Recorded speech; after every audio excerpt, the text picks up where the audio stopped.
Welcome to the Buffalo Bill Museum. I'm Steve Friesen, the director of the museum. We're located here on Lookout Mountain, overlooking the city of Golden and just right off of Interstate 70. Let's go inside and take a look around the museum.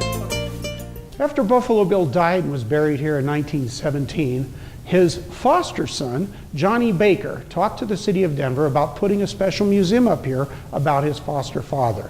So in 1921, Johnny Baker opens up a museum in the building next door, the Pahaska Teepee, which is now our gift shop. That is filled with artifacts that Johnny Baker collected during the time that he was with the Wild West show, which was 30 years, as well as from other family members since he was Buffalo Bill's foster son. Buffalo Bill was one of the best known people of his day, and today he continues to be a legend of the Old West. So we get a lot of visitors here to the museum. Our annual visitation is over 74,000. People want to come and learn all about Buffalo Bill's life, as they did just even months after he was buried up here. Buffalo Bill, during the Indian Wars, was a foe to the Lakota Indians, but after the wars, he became one of their best friends. And one of those friends of Buffalo Bill was a gentleman named Short Bull, who was Lakota leader. Short Bull wrote, "And when there was peace, he was our best friend. Did he not talk to the great white spirit in Washington and help us? Did he not get food for us when we were starving? Did he not give us money from his own hands that we might live? No, Pahaska, the Lakota name for Buffalo Bill, has not been our enemy, he has been our friend." When visitors first enter our exhibit area, we want to get several points across to them. So one of the most important things is most of us know that he was a scout or showman, but there was another aspect to him, which he was very much a visionary. He was somebody that not only scouted literally the plains, but in a way he scouted the future. One of the reasons I love this painting. He was ahead of his time. He advocated equal rights, equal employment opportunity, and equal pay for women. He was a friend to the Indians and advocated for their civil rights and felt that they, as the first Americans, had to be accorded more respect than they were receiving. He introduced a variety of new show business techniques, and he helped found communities.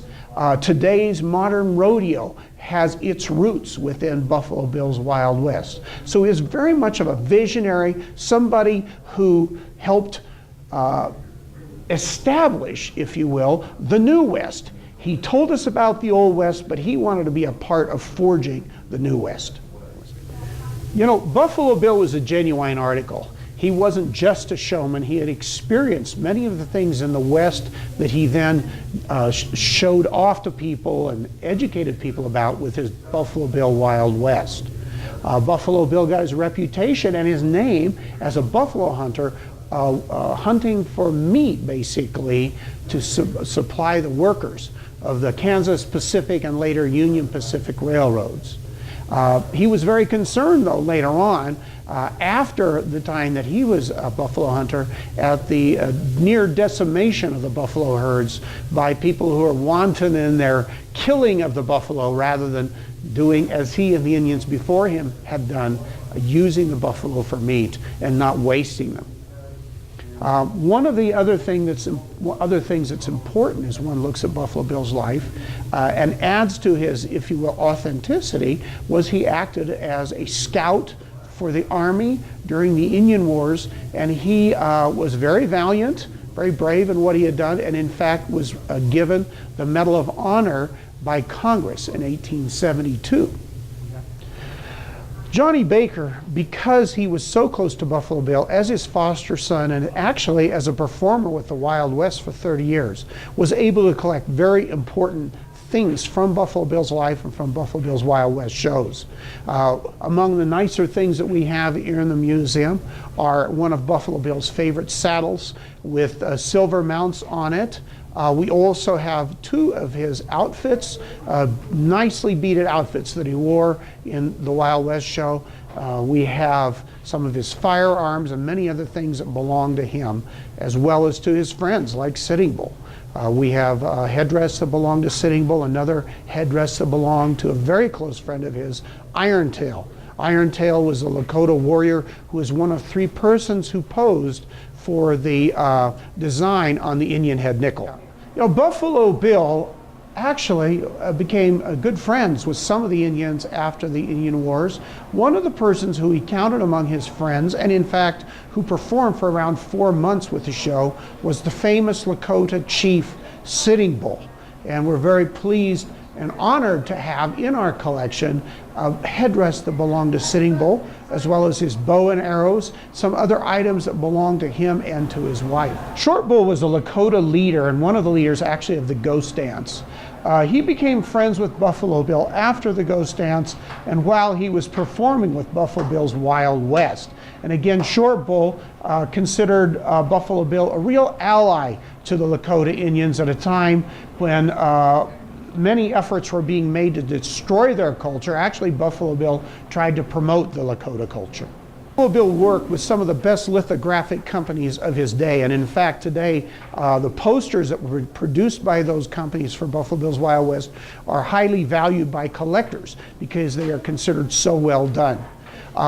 He had posters that could be all the way from sort of the familiar movie poster that a lot of us are grown up with and see around still, all the way to posters that are of several different sheets, 9 sheets as we see here, 10 sheets, 12 sheets. One of the largest posters ever made was made for Buffalo Bill's Wild West. It involved 100 sheets. So they would basically take individual posters like we're acquainted with and use 100 of them to make a full-size poster to publicize the show. Buffalo Bill's foster son, Johnny Baker, was a marksman with the show. So actually, Johnny Baker's firearms, as well as Buffalo Bill's firearms, are here in the museum, collected by Johnny during his time who was with Buffalo Bill's Wild West. So we have guns here that were used in the show itself, as well as hunting rifles that were used by Buffalo Bill when he was out hunting for wild game and also recreationally in that fashion. You know, Annie Oakley became one of Buffalo Bill's most famous performers with the Wild West. She was with the show for 11 years.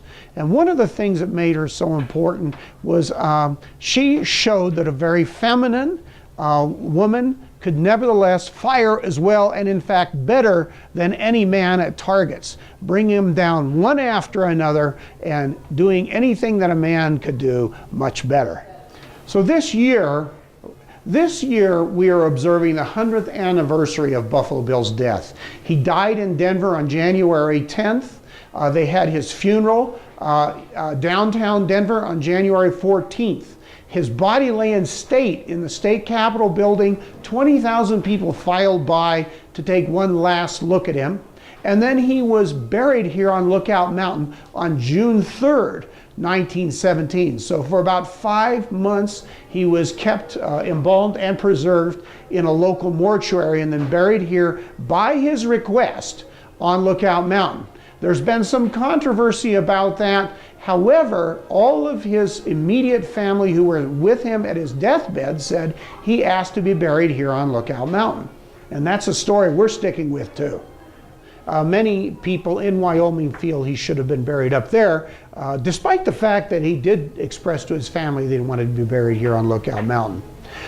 It's not surprising that Wyoming might have wanted to have Buffalo Bill buried there, because whoever had Buffalo Bill buried in their state had an instant tourist attraction. And from the moment Buffalo Bill was buried here on Lookout Mountain, thousands, literally millions of people have come to pay their respects, to enjoy the wonderful view here of both the Rockies and of the plains, and also to learn more about Buffalo Bill's life and the American frontier. We actually have a complex of 65 acres here, not only including the museum, but we have a picnic area with Buffalo Bill's grave, and we have Pawhuska Teepee. Pawhuska Teepee was built in 21 as the original site for the museum. Over the years, the different gift and food service aspects of it have grew to the point that in 1979 they decided to build a separate museum. So we have a separate Buffalo Bill Museum today, and we also have Pawhuska Teepee, where people can continue their experience by enjoying buffalo burgers, buffalo chili. So you see the buffalo, then you can eat the buffalo. Well, when you visit our site, you're going to come to what is the largest gift shop associated with a museum in Colorado.